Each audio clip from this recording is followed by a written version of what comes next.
Alors, aujourd'hui, je suis avec Sébastien Clérou, qui est notre représentant en CSST, donc pour les gens qui ont des accidents de travail ou des maladies professionnelles. Donc, c'est lui qui s'occupe du traitement des dossiers, du traitement dans le fond, qui est attitré au syndicat, avec l'Odette aussi, hein, Sébastien. Ouais, avec tu travailles avec l'Odette. Puis, depuis combien de temps tu fais ça? En santé-sécurité, à temps plein depuis 2018. OK. Puis, dans le fond, c'est quoi qui t'a attiré par ça? Bien, en fait, avant, moi, j'étais délégué dans un CH. J'ai été délégué depuis 2014. En fait, dans le temps, la personne qui était en SST, elle a vu en moi un potentiel par rapport à la SST, puis elle m'a dit « ça t'intéresserait pas parce que tu es toujours alerte à ce qui se passe aux environnements, puis tout ça. » C'est quelque chose qui te préoccupe. Ouais, c'est ça. Puis j'étais bon pour ramasser de l'information, pour lui donner quand les travailleurs avaient des problèmes dans leur dossier CNSST. Puis de fil en aiguille comme ça, elle est partie faire autre chose, puis c'est moi qui ai pris sa place. Donc, on parle de... Voyons comment elle s'appelait. Julie Laramé. Julie Laramé, ouais, à l'époque, qui faisait ce travail-là, je m'en ouais. rappelle. OK. Pourquoi qu'on fait ces présentations-là? On en a fait un genre de présentation pour l'assurance invalidité, on en a fait un pour la CSST. C'est que, dans le fond, quand on regarde nos statistiques, c'est que sur environ 6000 quelques membres, travailleurs qu'on représente, on a de façon bon an, mal an, environ 600 personnes qui sont toujours en invalidité. Exact. Donc, d'année en année. Et en CSST, on est dans les à peu près combien? 300 dossiers actifs. 300 dossiers actifs en CSST. Donc, juste parmi les CFP qu'on représente, la catégorie 2 et la catégorie 3. Puis 300 dossiers actifs, ça, c'est des dossiers qu'on est au courant, parce qu'il y a des dossiers qu'on n'est pas au courant. Quelqu'un qui est en CNSST puis qui n'a pas de problème ne va pas nécessairement nous en parler. OK. Donc, ça fait quand même beaucoup de gens. Puis on pense que c'est pertinent de bien expliquer parce qu'il arrive, j'imagine qu'il arrive beaucoup des difficultés. Exactement. Ouais. Okay, des contestations, des refus. S'occuper de ça à temps plein, c'est parce que ça coule pas comme du beurre dans le poêle. Exact. La présentation a pour but, dans le fond, de faire connaître en quelques minutes les services offerts par le syndicat SCFP 3247 en matière d'absence pour accident de travail et maladie professionnelle, puis de permettre de connaître vos droits et d'être habilité à les faire respecter. Et évidemment, habilité à nous contacter quand il y a un problème. Exact. Parce qu'il y a beaucoup de gens qui ne savent pas qu'il y a un service au syndicat pour les gens qui sont en CNSST. Une chose importante à savoir... le syndicat SFP 3247 offre un service d'accompagnement lorsque vous êtes en invalidité, que ce soit en raison d'une maladie ou d'un accident survenu chez vous ou au travail. Votre syndicat est là pour vous. OK. En CSST, là, ça comprend quoi à peu près le service que vous offrez, qu'on offre ici au SFP 3247? Bien, nous, on peut prendre du moment qu'il y a un dossier CNSST ouvert, qu'il soit problématique ou pas. Souvent, on accompagne les gens du début jusqu'à la fin du processus. Que ce soit un dossier accepté ou refusé, parce que même des fois, quand c'est un dossier accepté, mais les gens ne savent pas trop comment faire, où envoyer leurs documents, quels documents envoyer. Puis des fois, ça peut être problématique parce que si tu n'envoies pas les bons documents, mais tu peux avoir une coupure de prestations, exemple. La plupart des dossiers qu'on a, évidemment, c'est des dossiers problématiques, donc des refus ou des contestations. À ce moment-là, nous, on prend toutes les informations du dossier médical. On fait signer un mandat au travailleur. À partir de ce moment-là, on fait des représentations au niveau de la CNSST et du tribunal administratif s'il y a des contestations au tribunal. Parce que ce qu'il faut savoir, c'est que d'emblée, la plupart du temps, l'employeur conteste automatiquement toute décision acceptée à la CNSST. C'est pour ça que je dis que quand c'est un dossier non problématique, c'est-à-dire que la personne est acceptée, puis tout va bien, tout payé, tout ça, un jour, probablement, elle va recevoir une contestation de l'employeur parce que d'emblée, pour ne pas en échapper, il conteste tout automatiquement sans savoir exactement c'est quoi le dossier. Donc, ce qu'on dit, c'est qu'il y a du monde payé à temps plein chez l'employeur pour contester systématiquement toute décision de la CSST qui accorde un accident de travail. Exact. C'est ce qui fait que, mettons, quelqu'un, qui, exemple, travaille dans une RAC, mange une grosse volée, comme on pourrait dire, puis qui va recevoir une contestation de l'employeur. OK. Eux autres, ils n'ont pas de discernement, ils ne vont pas... À ce moment-là, souvent, dans la plupart des cas, quand un exemple comme que tu viens de dire, l'employeur va se désister, mais il y a quand même... On a quand même monté un dossier, puis ça a quand même stressé le travailleur, puis tout ça, parce que... Donc, c'est ça. Nous, on est habitués, on envoie tous les jours des contestations, tout ça, mais quelqu'un, une madame de 60 ans qui est en fin de carrière, qui reçoit une contestation, puis là, elle pense qu'elle est poursuivie, puis tout ça, tu sais, c'est des gros stress pour eux autres. Un accident de travail, là, comment tu définirais ça, toi? Un accident de travail, c'est par le fait ou à l'occasion du travail. C'est Okay. ce qui veut dire, dans le fond, c'est que c'est soit en faisant ton travail, en présence au travail ou en effectuant ton travail. OK. Exemple, tu tombes dans le stationnement avant ton chiffre, Okay. ben, c'est à l'occasion de ton travail Okay. parce que tu t'en viens travailler. OK. Tu t'en vas en pause, tu déboules les marches, ben c'est à l'occasion de ton travail, c'est un accident de travail. Ton employeur te demande d'aller faire une livraison à quelque part, exemple, aller porter, je sais pas. Mettons un rencard. Ouais, exactement. Puis tu t'en vas sur la route, tu as un accident, c'est pas la SAQ. La SAAQ Okay. qui va payer, ça va être la CNSST. Puis ça, la plupart des gens ne le savent pas parce qu'ils pensent automatiquement que tu es sur la route, c'est le régime de la SAAQ, mais non, c'est la CNSST parce que c'est l'employeur qui t'a demandé d'aller faire la livraison. Fait qu'on a vraiment, on a un événement qui arrive, que ce soit pendant qu'on a fait notre travail ou à l'occasion de faire notre travail, si ça l'occasionne une lésion, exact. À ce moment-là, c'est on un appelle accident ça un accident de travail. Ouais.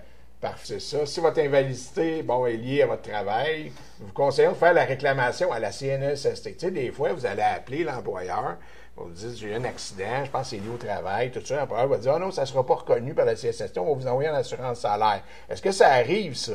C'est pas au niveau du bureau de santé, ça va être plus souvent au niveau des gestionnaires qui vont dire ah non, ben c'est peut-être pas un accident de travail, tout ça, ça sert à rien. Tu sais, on va attendre voir, tout ça, mais c'est puis tu sais, la plupart des gens, on sait qu'on est en manque de personnel, puis la plupart des gens, quand ils se blessent, vont se dire je vais attendre, on va voir, ça va peut-être passer, tu sais, je veux pas laisser le plancher avec une personne de moins, puis tout ça. Mais c'est pas ça qu'il faut faire. C'est vraiment de pas attendre, remplir le rapport d'événement, aviser le gestionnaire, faire une réclamation à la CNSST, voir un médecin dans un délai assez rapide, puis après ça, fournir tous les documents au bureau de santé. Et à nous, évidemment. Donc, si, supposons, je sais pas, moi, je suis en train de travailler, ça fait crunch dans mon dos. Sur le coup, j'ai pas trop mal, mais je fais quand même un rapport.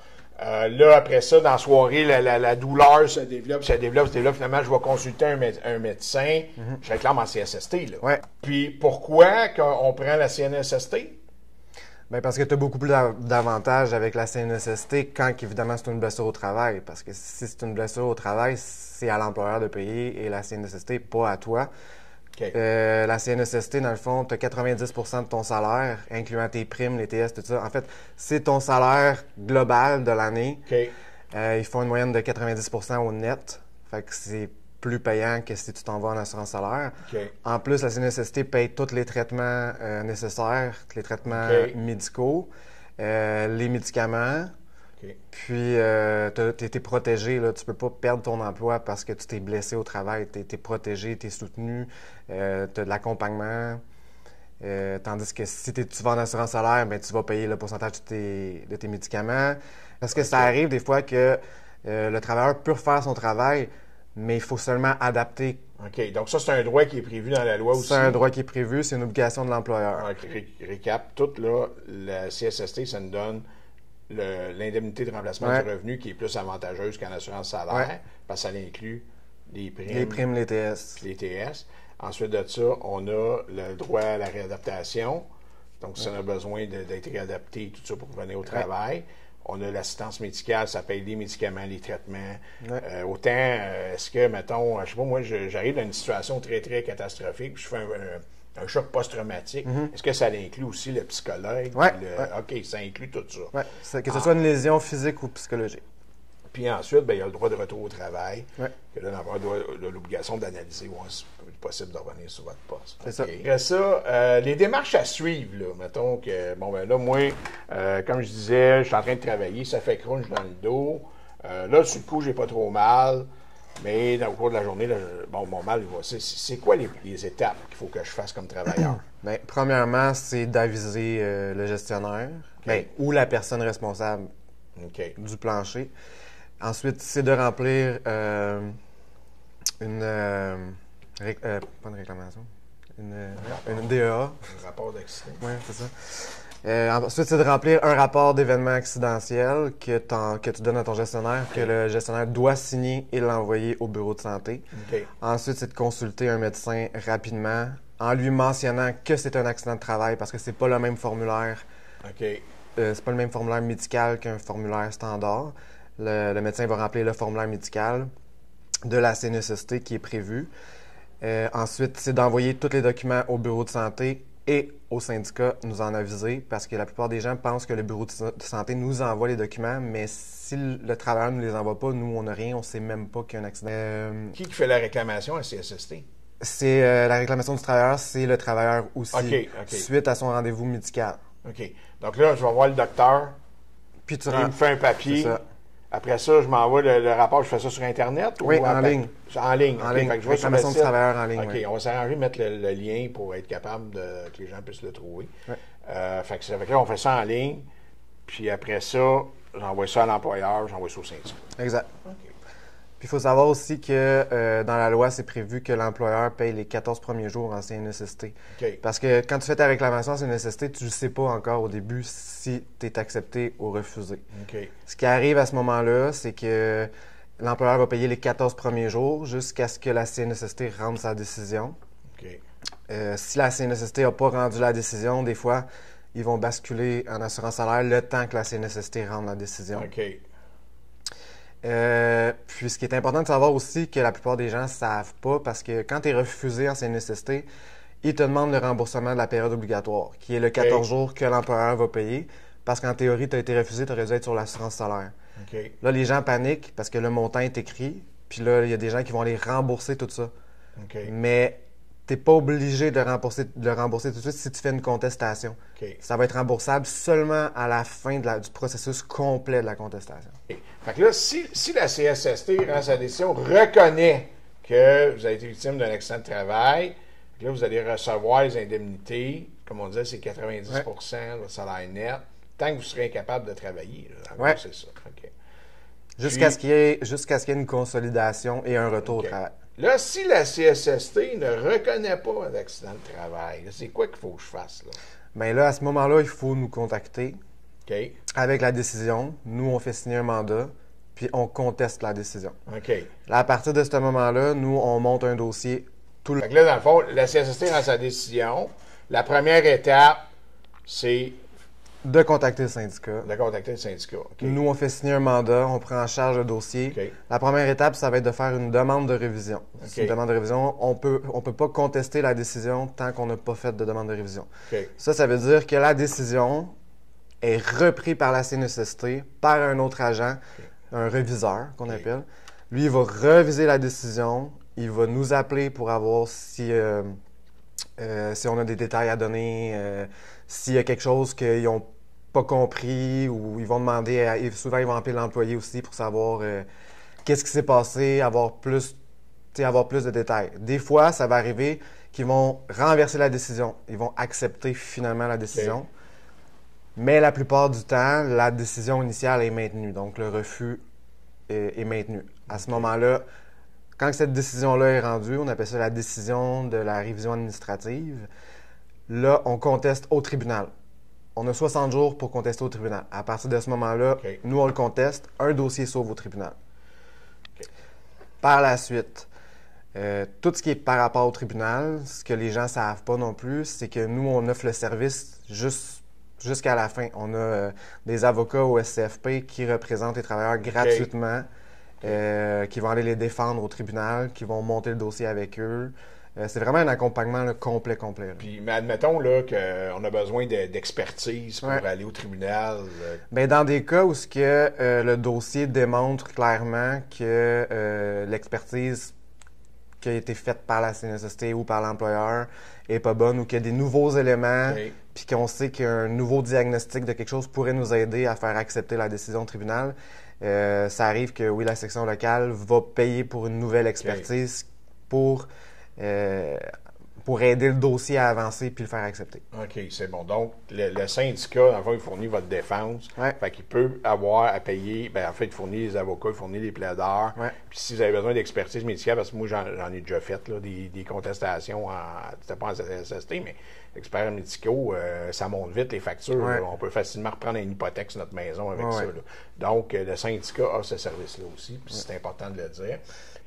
D'ailleurs, je voulais juste profiter du podcast pour annoncer là, qu'on a mis en ligne une page dédiée aux invalidités avec un formulaire donc, qui est en ligne. Fait que ce formulaire-là, si vous avez interpellé le syndicat, que ce soit pour une assurance salaire ou pour un CSST, vous pouvez le remplir. Puis ça aboutit directement dans la boîte courriel de la bonne personne. Donc, ça permet de ramasser les informations. Fait que vous allez le voir là, sur notre page web, CFP3247.com va apparaître l'onglet là, pour les cas d'invalidité. Donc, on annonce ça en primeur. En espérant que la présentation aura été utile, n'hésitez pas à contacter vos représentants pour toute question, difficulté. Vous pouvez le faire par téléphone, vous pouvez le faire par courriel, scfp3247.com, nous joindre, vous allez dans l'équipe SST, ils sont là. Sinon, vous avez le formulaire web aussi. Puis le formulaire web, ce qui est le fun, c'est que c'est efficace parce que ça vous permet de décrire votre situation, ça vous permet de donner vos documents. Parce que quand vous appelez, là, le premier appel, mais qu'est-ce qu'ils vont vous demander? Ils vont vous demander l'information, ils vont vous demander d'envoyer les documents avant de pouvoir commencer à parler. Fait que là, cette étape-là, elle est déjà faite. Fait que si vous êtes à l'aise avec la technologie, bien, vous pouvez l'utiliser. Donc, en espérant que ça aurait été utile. Puis, merci beaucoup, Sébastien. Continue ton bon travail. Ça fait plaisir, merci.